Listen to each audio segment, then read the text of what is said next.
Magandang araw mga kaibigan, ako nga pala si NJ at welcome sa NJ Mejia TV. Dito sa ating channel, pag-uusapan natin ang mga paksang may kinalaman sa kultura, buhay, at politikang pang-Pilipino. Kaya, kung interesado ka sa mga paksang ito, siguradong magugustuhan mo dito. Huwag na rin kalimutang i-like, share, at mag-subscribe na rin para sa ating channel.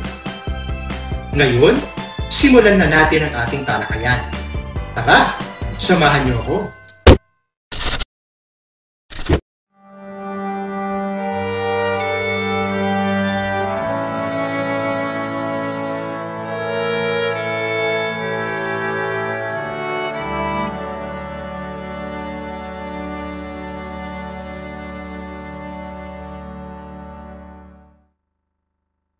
Atin namang talakayin ang 13 kabanata ng No Limitang Hiring. Hudyat ng Unos.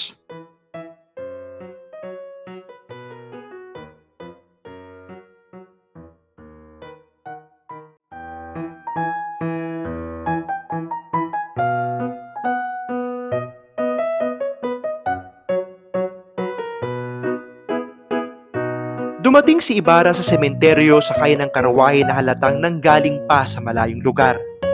Kasama niya ang matandang utusan na dapat nagsusubaybay sa pagpapalibing sa kanyang ama.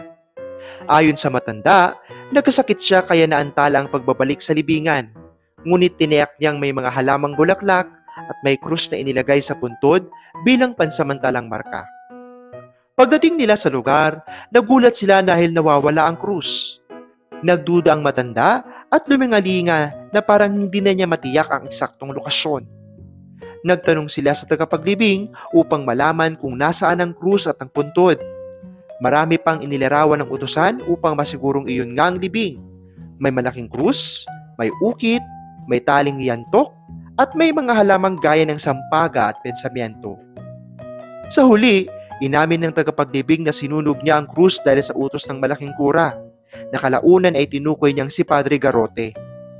Lalo pang lumala ang sitwasyon nang sabihin niya na ang katawan ng ama ni Ibarra ay ipinakukay ilang buwan na ang nakakalipas at inuutos na ilipat sa sementeryo ang mga intsik. Dahil sa lakas ng ulan at hirap ng pagdadala, nagpasya siyang ipaanod na lamang sa ilog ang bangkay. Nagingit-ngit si Ibarra sa galit at halos saktan ng tagapaglibing.